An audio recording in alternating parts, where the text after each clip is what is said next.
season 1999-2000 was a remarkable one for Dunfermline Athletic. It saw the sudden departure of a manager, a dramatic battle with St Mirren for the championship, and finally, their thoroughly deserved promotion to the Premier League. The story began in August with the tie against the highly rated Inverness Caledonian Thistle. Cali had proved that they could not be taken lightly, but Dunfermline were determined to start the season on a high.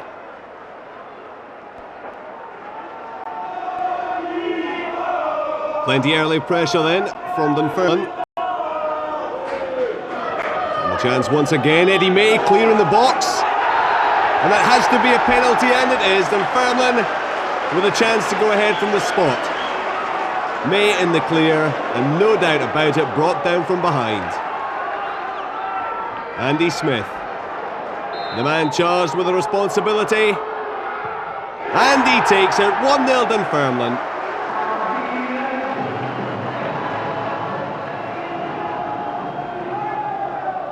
Scott Thompson, the architect of so many of these Dunfermline dead balls. It's a decent cross in, and Brian Reid has scored. Got in just ahead of the defender. It was a decent ball flighted in, and somehow Brian Reid made it 2-0.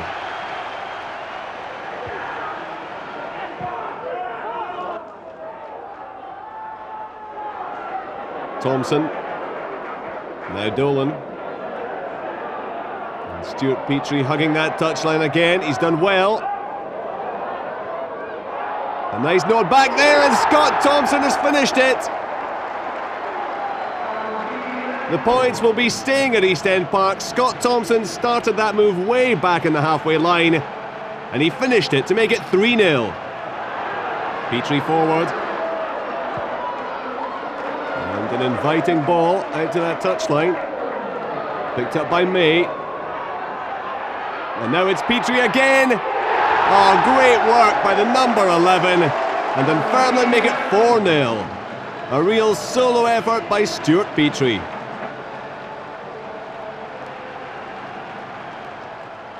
There was a good feeling at the start of the season. I think we had a good pre-season, and the team had been playing particularly well in all the pre-season games. So I think we went into the season with quite a bit of confidence. Dick's very enthusiastic, and they wanted the team to play entertaining football and pick up the points as well. And I think that's what we tried to achieve in the early part of the season.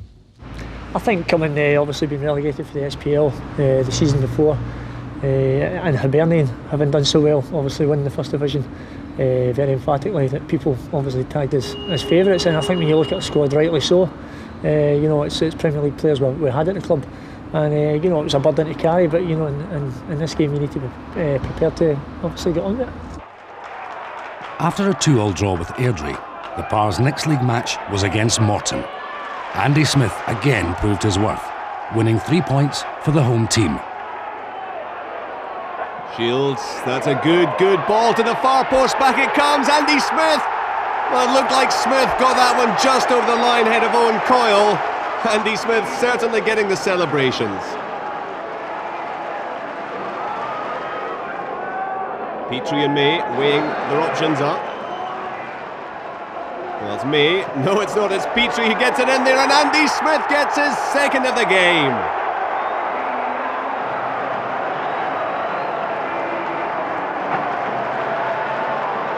I think at that time, got a group of players together, and you believe you're good enough to win the championship. And it depends how you handle the pressure, It's great. Your working week's great. It shouldn't be you finally go out in the park on a Saturday and you turn around and say, you've got that expectation. The players are expected to win East End Park, most games comfortably. And the feeling is, if you're not 2 or 3 up at half-time in the first division, then you come in for a bit of criticism, It's how you self-motivate yourself, as well as other people motivating you, It wasn't so much you were doubting the players' ability and doubting the team as a whole to get straight back up again. It's individuals you looked at, how long it took them to get going in games, and how long it took the team to get going as well. Other teams did not allow Dunfermline the luxury of a long preparation. The fourth league match of the season brought the traditionally hard-fought clash with Falkirk. Jason Dare seeing plenty of the ball in the early stages.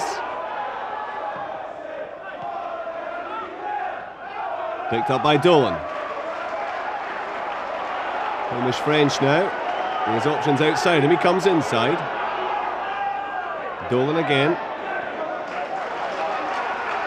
And once again Jason Dare pushing forward. This is good possession play. Stuart Petrie, the chance to be a little more direct now, and he goes to the box. And Andy Smith has scored! No, the flag's up on the far side. Mr. Underhill convinced that Andy Smith was offside.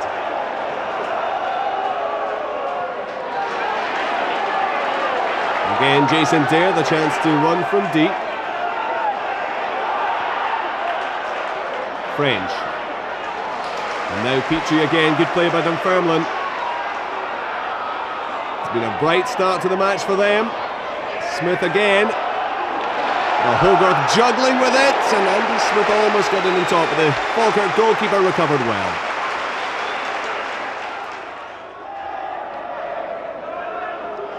Another chance for Dunfermline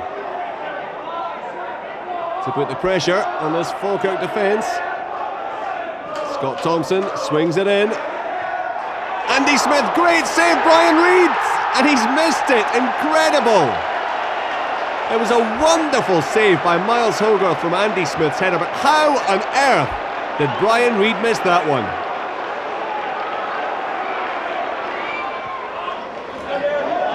Tommy Coyne gives chase. Scott Crabb backing up, and he gets it. Second chance now for the Falkirk man. McKenzie. And David Moss with a header! Falkirk take the lead. Unstoppable.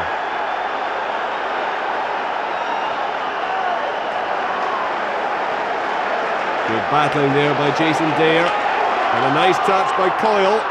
Petrie with a chance to run at David Sinclair. Good efforts! And just past the far post.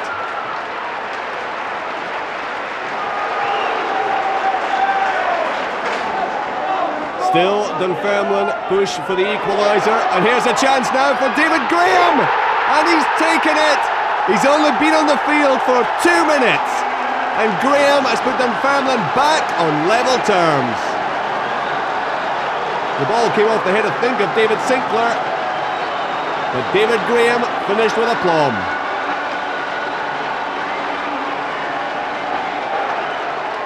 Dunfermline's next opponents were Livingston.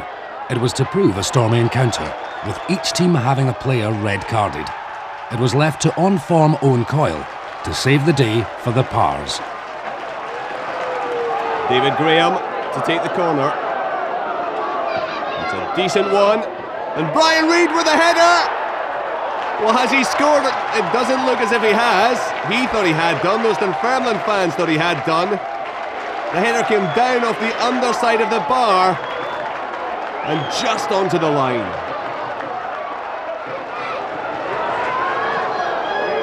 Another dangerous ball. Again, it's Brian Reid with a header. He's got a lot of problems in this second half. Still, Dunfermline pressed. Dolan. Out to Dare. Great header, and Owen Coyle has scored. All the pressure has finally paid off. Dunfermline go ahead.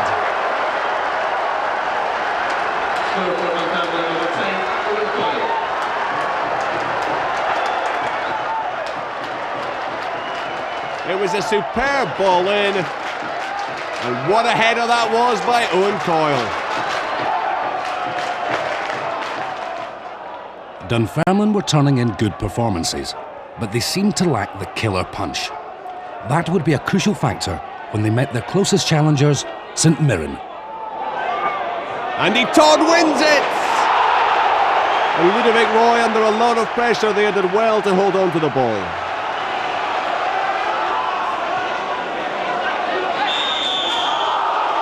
And Nicholson goes for the quick free kick there, but he's given it away. And now Craig Ireland coming forward for Dunfermline. Well, he mishit that, and Ludovic Roy didn't take it too convincingly. Just never quite got a hold of it, Craig Ireland.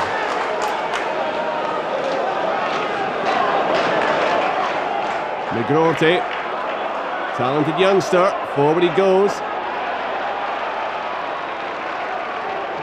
Tommy Turner though has given it away, and Owen Coyle with a shot, and that couldn't have been too far past.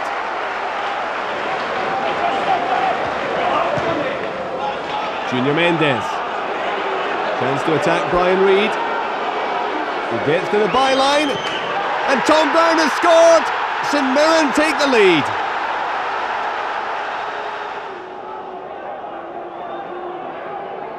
Dunfermline desperate to get back on level terms. It's Craig Ireland again. Well, it took a deflection, and Ludovic Roy in all sorts of trouble there once again. A difficult one to take, fair enough. It bounced back off his chest, and somehow the Saints scrambled it away. Yet another free kick for Dunfermline. Owen Coyle. Lavetti got it away. McGroarty mishit. And Richard Huxford didn't. That was a magnificent effort.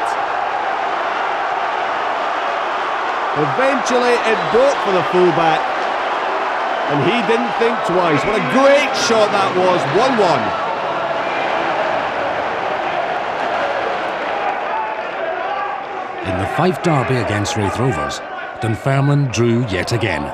The fans were anxious for a win. It came against Ayr, with Owen Coyle again proving to be Dunfermline's hero.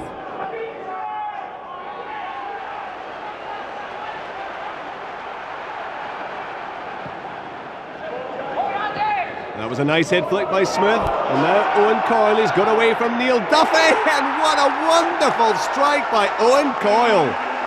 11 minutes on the clock, 1-0 Dunfermline. He really did make it himself, and that is a magnificent strike.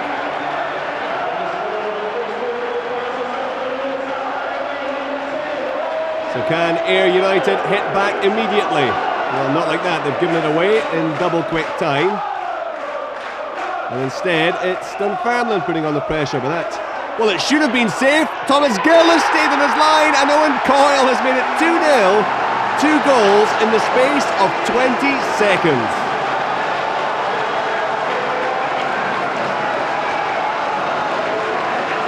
Shocking defending by Ayr United. Neil Duffy just lobbed it up in the air. You can see him there pleading for the goalkeeper to come. Owen Coyle made it 2-0. Dick Campbell knew he had to strengthen his squad, and by September he'd already made changes. He brought in Justin Skinner from Hibs in a 3-year deal, local boy John Potter, and signed David Moss from Falkirk. Greg Shields was sold to Charlton for £700,000. Those changes seemed to be bearing fruit as the Pars beat Clydebank 4-0 in their next match. But at this stage in their campaign, Dunfermline were felt to be drawing matches which they should have won. To be champions, the team would have to be more successful. To bolster those ambitions, Stevie Crawford was brought in on loan from Hibs. It would prove to be a momentous decision for the club. Obviously things hadn't worked out the way I'd hoped at Hibs. The chances of first team football were limited after refusing contract offers. And it was after a reserve game, Alec McLeish pulled me to the side and said there was a few first division clubs interested in taking me on loan. Once he said Dunfermline, you know, there was only one club that I was interested in going on loan to, because I knew they had the ambition to get back into the Premier League. Stevie's first game was against St Mirren at Love Street, but no one could have imagined the effect that the fixture was to have on the club, and in particular, Dick Campbell. Yardley holding it up, he's looking for support. It wasn't the best of balls, but that could still be dangerous. Real scramble. And that's a dangerous ball, and Lavetti has scored.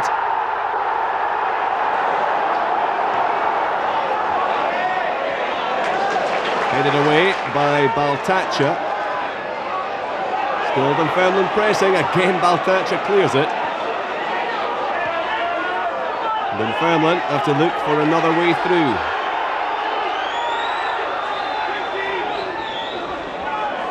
Good ball in. And Skinner with a shot, and Ludovic Roy not convincing there at all. But the Saints have managed to scramble it clear. And Dunfermline within inches of getting back on level terms. Dolan. He's blocked, crashing to the ground. No free kick. And that was a wasted ball. Well, this was the chance for Skinner. Didn't quite catch it as well as he might have hoped. It bounced into the turf, which made it difficult for Roy. But they cleared it.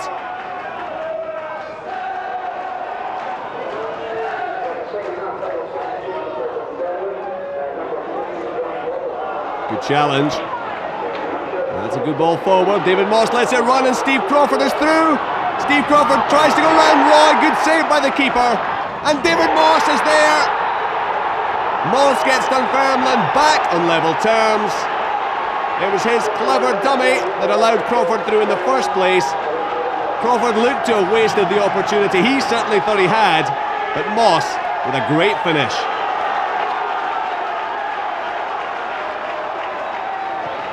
But the joy was short-lived, as St Mirren went on to win 3-1. It was not a disastrous defeat, but 2 days later, Dick Campbell was to end his long association with Dunfermline. He was very low on the Monday. It was really intense at training.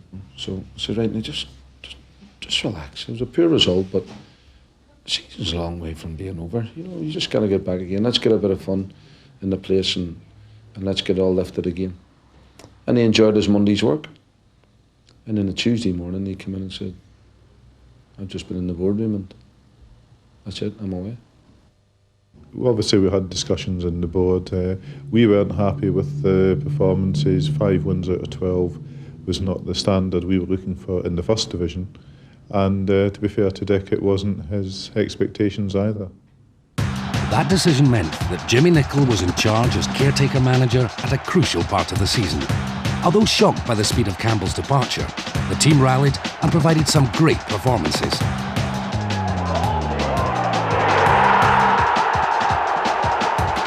That period proved to be successful, not only for Jimmy Nicholl, but for Stevie Crawford and Owen Coyle, who between them scored 9 goals in 5 games.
I've learnt a lot off him. I've only been here maybe 6-7 months.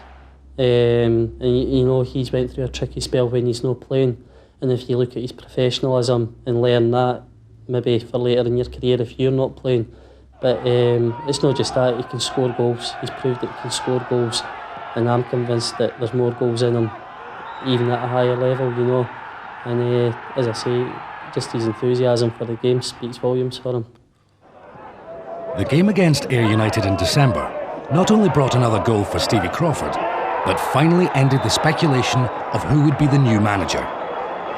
Glaswegian Jimmy Calderwood, who had worked in Holland for the last 18 years, had his first game in charge. Jimmy was appointed from NEC Nijmegen after an exhaustive search by the Dunfermline board. We wanted to try something different. We interviewed people mainly from England, people such as Mike Walker, who had done it at Norwich, a small provincial club who had taken into Europe. this is the kind of criteria we were looking for. And, you know, we had some very good names like Bobby Gould and that came up and spoke to us as well.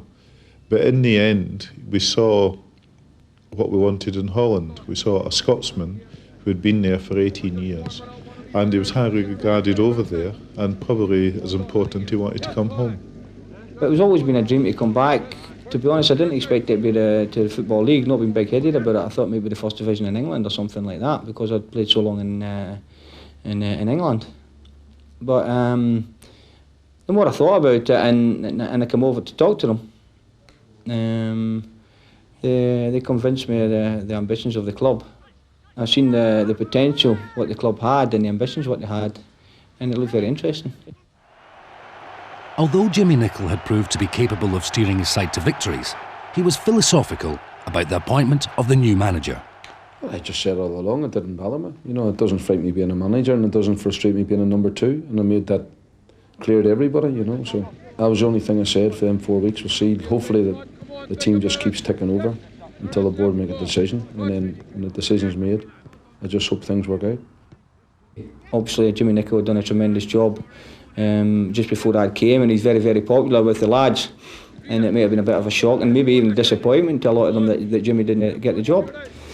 But good, we had a good talk with Jimmy about it also, and we got down to it, and as far as I know, it's been tremendous as far as me and Jimmy's concerned, and the lads seem to be quite happy also. So I mean, obviously the first week is I've got a certain way that I like football to be played, and certain disciplinary things that's got to be done.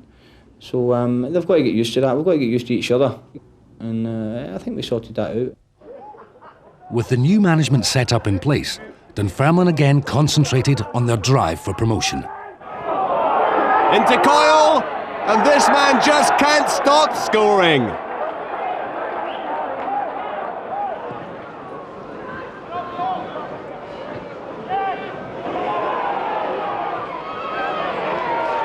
A wonderful play, and that rounds things up. That's the third. 3-0, Stevie Crawford.